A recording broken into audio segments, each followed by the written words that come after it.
George Podippara, ഇപ്പോൾ ഇവരൊക്കെ ചൂണ്ടിക്കാണിക്കുന്നത് പോലെ പിണറായി വിജയന്റെ ചൊൽപ്പടിക്ക് നിൽക്കുന്ന ഒരു ഒരു ലീഡർ എന്ന തരത്തിലേക്ക് നമ്മൾ എം.എ. ബേബിയെ ചുരുക്കി കാണുന്നത് അത് ഈ ഘട്ടത്തിൽ അത് എത്രത്തോളം ന്യായയുക്തമായൊരു വാദമാകും? നമുക്കറിയാം, ലോക്സഭാ തെരഞ്ഞെടുപ്പിന് ശേഷം എം.എ. ബേബി വിമർശനവുമായി രംഗത്ത് വന്നത് നമുക്ക് ഓർമ്മയുണ്ട്. ഈ തരത്തിലേക്ക് മുന്നോട്ട് പോയാൽ അത് സാധിക്കില്ല എന്ന് പറയുന്നു. വോട്ട് ചോർച്ചയെക്കുറിച്ച് പറയുന്നു. BJP-യിലേക്ക് വോട്ട് പോയിട്ടുണ്ട് എന്ന് പറയും. തൃശ്ശൂരിൽ നിന്ന് ഒരു വിജയമുണ്ടായതിനെക്കുറിച്ചൊക്കെ അദ്ദേഹം വളരെ വിശദമായി തന്നെ വിശകലനം നടത്തിയതാണ്. കോൺഗ്രസിൽ നിന്നാണ് കൂടുതൽ വോട്ടുകൾ പോയിട്ടുള്ളത്. പക്ഷേ CPIM-ൽ നിന്ന് പോലും ഇത്തരത്തിലേക്കൊരു പ്രവണത ഉണ്ടാകുന്നുണ്ട് എന്ന് വിമർശിക്കുകയും ജനങ്ങളെ കേൾക്കണം, ജനങ്ങൾക്ക് പറയാനുള്ളത് നമ്മൾ കേട്ടിരിക്കണം, ജനങ്ങളോട് സംസാരിക്കണം, സ്വയം വിമർശനം എന്നുള്ളത് ആവർത്തിച്ച് പറഞ്ഞുകൊണ്ട് അദ്ദേഹം വിമർശനം നടത്തിയത് നമ്മൾ കേട്ടതാണ്. അപ്പോൾ അതിൽ നിന്നൊക്കെ മാറി നിന്നുകൊണ്ട് അദ്ദേഹം മറ്റൊരു നിലപാടിലേക്ക് പോകും, പ്രത്യേകിച്ച് കുറച്ചുകൂടി ഉത്തരവാദിത്തം നിർവഹിക്കേണ്ടുന്ന സാഹചര്യത്തിലെത്തുമ്പോൾ എന്ന് നമ്മൾ കരുതുന്നത് ശരിയാണോ, ശ്രീ ജോർജ് പൊടിപ്പാറ? അനുജ, ഈ KVS ഹരിദാസന്റെ നല്ല സുഹൃത്താണ്. പക്ഷെ രാഷ്ട്രീയമായിട്ടുള്ള അദ്ദേഹത്തിന്റെ കാഴ്ചപ്പാടുകളുമായിട്ട് യോജിക്കാൻ ബുദ്ധിമുട്ടാണ്. അതായത് എം.എ. ബേബിയെ സംബന്ധിച്ചിടത്തോളം അദ്ദേഹത്തിന് വളരെ ഉത്തരവാദിത്തമുള്ള ഒരു ഒരു ഒരു ഒരു ഒരു ഒരു തസ്തിക അല്ലെങ്കിൽ ഒരു പദവി അദ്ദേഹത്തിന് ഇപ്പോഴാണ് കിട്ടുന്നത്. അതിനുമുമ്പ് അദ്ദേഹം വിദ്യാഭ്യാസ മന്ത്രിയായിട്ടുണ്ട്, അദ്ദേഹം പോളിറ്റ് ബ്യൂറോ മെമ്പറായിട്ടുണ്ട്, രാജ്യസഭാംഗമായിട്ടുണ്ട്. ഇതൊക്കെ ആണെങ്കിലും അന്ന് അദ്ദേഹത്തിന് ഈ പാർട്ടിയുടെ പേരിലുള്ള വലിയ ഉത്തരവാദിത്തങ്ങളൊന്നും അദ്ദേഹത്തിന് നിർവഹിക്കേണ്ടി വന്നിട്ടില്ല. മന്ത്രി എന്നുള്ള നിലയ്ക്ക് പിണറായി വിജയന്റെ ക്യാബിനറ്റിൽ അല്ലെങ്കിൽ VS അച്യുതാനന്ദന്റെ ക്യാബിനറ്റിൽ അദ്ദേഹം അംഗമായിരിക്കുന്നു, ചില കാര്യങ്ങൾ ചെയ്യുന്നു എന്നതിനപ്പുറത്ത് അദ്ദേഹത്തിന്റെ മാത്രം റിസ്ക് അല്ല. പക്ഷെ ഇത് മറ്റൊരവസ്ഥയാണ്. അതായത് EMS നമ്പൂതിരിപ്പാടിന് ശേഷം കേരളത്തിൽ നിന്നൊരു ഒരാള് CPM പോലുള്ള ഒരു വലിയ പാർട്ടി ഇപ്പൊ ഇത്തിരി മെലിഞ്ഞിട്ടുണ്ട് എന്നുള്ള ഒരു സത്യം, എങ്കിൽ പോലും അത് അങ്ങനെ തൊഴുത്തിൽ കെട്ടാവുന്ന അവസ്ഥയിലൊന്നും അല്ല ആ പാർട്ടി നിൽക്കുന്നത് നമ്മൾ മനസ്സിലാക്കണം. കേരളം ഭരിക്കുന്ന പാർട്ടിയാണ്, കേരളത്തിലെ ഏറ്റവും വലിയ പാർട്ടിയാണ്. മാത്രമല്ല ഇന്ത്യയിൽ തന്നെ എടുത്താൽ ഏറ്റവും മികച്ച കേഡർ പാർട്ടിയാണ്.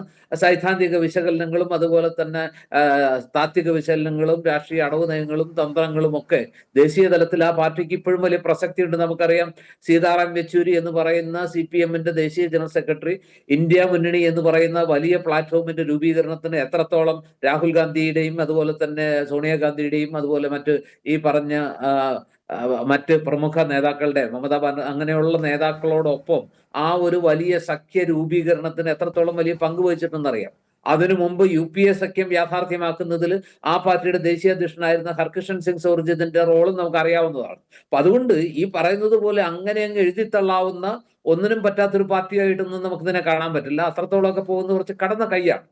പക്ഷെ ഇവിടെ ഈ അനിൽ ബോസ് ചൂണ്ടിക്കാണിച്ചത് ഞാൻ നേരത്തെ പറയാൻ ആഗ്രഹിച്ചായിട്ടുള്ള പ്രശ്നം, ബേബിയുടെ മുമ്പിൽ ഒരു വല്ലാത്ത പ്രതിസന്ധി ഉള്ളത് ഇതിനെ എങ്ങനെ പൊരുത്തപ്പെടുത്തും. അതായത് ദേശീയ തലത്തിൽ CPM-ന് അത് തന്നെയാണ് ഞാൻ നേരത്തെ ചോദിച്ചതും ശ്രീ ജോർജ് പൊടിപ്പാറ. ഈ ഡബിൾ റോൾ വഹിക്കുക ഈ തരത്തിലേക്കാണ്, അത് വൈരുദ്ധ്യമാർന്ന നിലപാടുകൾ സ്വീകരിച്ചുകൊണ്ട് ഒരു റോൾ വഹിക്കുക എന്നുള്ളത് അത് നമ്മൾ ഇതുവരെ കണ്ടിട്ടുള്ള ഒരു കാര്യമല്ല. ഇതിനു മുൻപ് സീതാറാം യെച്ചൂരി അത് ചെയ്യുമ്പോൾ ഇവിടെ കേരളത്തിൽ മറിച്ചൊരു നിലപാട് എന്നത് നമ്മളത് വ്യത്യസ്തമായി തന്നെ ചർച്ച ചെയ്തുകൊണ്ടിരുന്നതാണ്.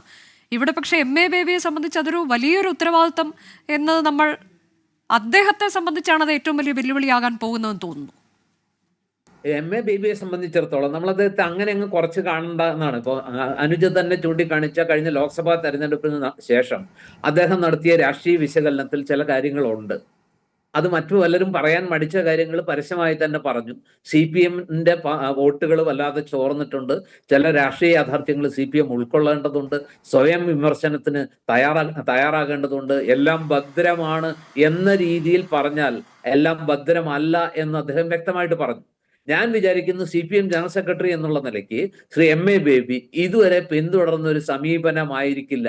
അതായത് പിണറായി വിജയൻ അടക്കമുള്ള കേരളത്തിലെ CPM ഇതുവരെ പറഞ്ഞിരിക്കുന്ന അല്ലെങ്കിൽ CPM-നോട് പരിപൂർണ വിധേയനായി പ്രവർത്തിക്കുന്ന ഒരു ദേശീയ ജനറൽ സെക്രട്ടറി ആയിരിക്കില്ല ശ്രീ എം.എ. ബേബി എന്ന് വിചാരിക്കുന്ന ഒരാളാണ് ഞാൻ.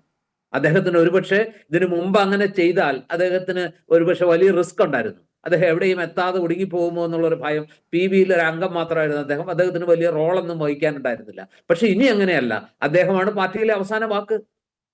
ഒരുപക്ഷെ പിണറായി വിജയൻ എന്ന് പറയുന്ന സംസ്ഥാന മുഖ്യമന്ത്രിയൊക്കെ ഇനി അധികം നാൾ ഇല്ല, അല്ലെങ്കിൽ അദ്ദേഹത്തിന്റെ റോൾ ഒരു പക്ഷേ ഈ ഒരു തെരഞ്ഞെടുപ്പ് കൂടി കഴിയുമ്പോഴേക്കും പുതിയ നേതൃത്വമൊക്കെ വരും. അപ്പൊ ഇപ്പോ എല്ലാ പാർട്ടിയിലും സംഭവിക്കുന്നത് പോലെ ഇപ്പൊ ഈ പിണറായി വിജയനോളമോ അതിലപ്പുറമോ ഈ പാർട്ടിയിലെ പ്രധാന അധികാര കേന്ദ്രം, പ്രധാന പദവി എന്ന് പറയുന്നത് എം.എ. ബേബിയുടെ കൈവശമാണ്. എം.എ. ബേബിയാണ് ആ പദവി വഹിക്കുന്നത്. അപ്പൊ ദേശീയ ജനറൽ സെക്രട്ടറി എന്നുള്ള നിലയ്ക്ക് അദ്ദേഹത്തിന് കൃത്യമായ അഭിപ്രായങ്ങൾ അല്ലെങ്കിൽ കൃത്യമായ തീരുമാനങ്ങൾ എടുക്കാൻ കഴിയും. അദ്ദേഹത്തോടൊപ്പം നിൽക്കുന്ന സംസ്ഥാനങ്ങളുണ്ട്. അതായത് ദേശീയ തലത്തിൽ മതേതര ശക്തികളെ കോർഡിനേറ്റ് ചെയ്ത്, അതുപോലെ തന്നെ ഇന്ത്യ സഖ്യം എന്ന് പറയുന്ന മതേതര ജനാധിപത്യ കക്ഷികളുടെ ആ ഒരു പ്ലാറ്റ്ഫോമിനെ ശക്തിപ്പെടുത്തി BJP എന്ന് പറയുന്ന ഇവർ പറയുന്ന പോലത്തെ നവ ഫാസിസ്റ്റോ അല്ലെങ്കിൽ അർദ്ധ ഫാസിസ്റ്റോ അല്ലെങ്കിൽ ഒറിജിനൽ ഫാസിസ്റ്റോ എന്തുമാകട്ടെ, അതാണ് ഇന്ത്യ മഹാരാജ്യം നേരിടുന്ന, ഇന്ത്യൻ ജനാധിപത്യം നേരിടുന്ന ഏറ്റവും വലിയ വെല്ലുവിളി എന്നുള്ള നിലയ്ക്ക് ഒരു നിലപാടെടുത്ത് ബേബി മുന്നോട്ട് പോയാൽ അദ്ദേഹത്തോടൊപ്പം ചേരാൻ ഞാൻ വിചാരിക്കുന്നു കേരളത്തിലെ പിണറായി വിജയന്റെ സ്വാധീനത്തിന് അപ്പുറത്തേക്ക് കേരളത്തിലും ആളുകൾ ഉണ്ടാവും. മുമ്പത് സാധ്യതയില്ലായിരുന്നു. കാരണം ബേബി അശക്തനായിരുന്നു, അല്ലെങ്കിൽ ബേബിക്ക് അങ്ങനെ റോൾ എടുക്കാൻ പറ്റില്ല. ഇന്നത്തെ ബേബി ആ ബേബി അല്ല. ഇന്ന് ദേശീയ ജനറൽ സെക്രട്ടറിയാണ്. അദ്ദേഹത്തിന്റെ വാക്കുകൾ പാർട്ടിയിലെ അവസാന വാക്കായി മാറാനുള്ള സാധ്യതയുണ്ട്. അദ്ദേഹത്തിന്റെ നിലപാടുകൾക്ക് രാഷ്ട്രീയ പ്രാധാന്യമുണ്ട്. ഡൽഹിയിൽ അദ്ദേഹത്തിന് വലിയ ബന്ധങ്ങൾ സ്ഥാപിക്കാൻ കഴിയും. നമുക്കറിയാം, അദ്ദേഹം ഈ പറഞ്ഞ പോലെ വെറുമൊരു എന്താ പറയാ പാർട്ടിക്കാരൻ മാത്രമല്ല, അദ്ദേഹത്തിന് വിപുലമായ സാമൂഹ്യ സാംസ്കാരിക ബന്ധങ്ങളുണ്ട്. അദ്ദേഹത്തിന്റെ മേഖലകൾ വൈപുല്യമുള്ളതാണ്. അദ്ദേഹം നല്ലൊരു കലാസ്വാദകനാണ്, നല്ല രാഷ്ട്രീയക്കാരനാണ്. രാഷ്ട്രീയം വിശകലനം ചെയ്യാനും അതിനെ ചരിത്ര യാഥാർത്ഥ്യങ്ങളുമായിട്ട് പൊരുത്തപ്പെടുത്തിക്കൊണ്ട് വർത്തമാനകാല ആവശ്യങ്ങളുമായിട്ട് സമന്വയിപ്പിച്ച് മുന്നോട്ട് പോകാനുള്ള ഒരു മെയ്വഴക്കം ബേബിയുടെ ഭാഗത്തു നിന്നുണ്ടായാൽ ഇതുവരെയുള്ള ബേബിക്ക് അപ്പുറത്തേക്ക് ഒരുപക്ഷെ യെച്ചൂരിയെ പോലെ, ഈ ഹർകിഷൻ സിംഗ് ഊർജിത്തിനെ പോലെ ദേശീയ രാഷ്ട്രീയത്തിൽ വലിയൊരു പങ്ക് വഹിക്കാവുന്ന നിലയിലേക്ക് ഉയരാനുള്ള പൊട്ടൻഷ്യൽ അദ്ദേഹത്തിനുണ്ട്. അതിനുള്ള ധൈര്യം, അതിനുള്ള തന്റെ ഇടം, അതിനുള്ള മെയ്വഴക്കം, അതിനുള്ള പ്രത്യയശാസ്ത്ര ദാർഢ്യം കേരളത്തിലെ ഒരു തെരഞ്ഞെടുപ്പ് വിജയത്തിന് അപ്പുറത്തേക്ക് ഇന്ത്യൻ രാഷ്ട്രീയത്തില് CPM എന്ന് പറയുന്ന പാർട്ടിയെ അതിന്റെ ഗതകാല പ്രൗഢിയിലേക്കും അതാണ്, അത് തന്നെയാണ് ഏറ്റവും പ്രധാനം. എന്തൊക്കെയാണ് ഈ പാർട്ടിക്ക് ഇനി തിരുത്തേണ്ടത് എന്നതിനെ കുറിച്ച് കൃത്യമായ ബോധ്യം അദ്ദേഹത്തിനുണ്ട് എന്നുള്ളതാണ് പല ലേഖനങ്ങളിലൂടെയൊക്കെ നമ്മൾ കണ്ടിട്ടുള്ളത്. അത് തിരിച്ചറിഞ്ഞിട്ടുണ്ട് അദ്ദേഹം. പക്ഷെ അത് തിരുത്താൻ തയ്യാറാകുമോ എന്നുള്ളിടത്താണ് ഏറ്റവും പ്രധാന ചോദ്യം നിലനിൽക്കുന്നത്.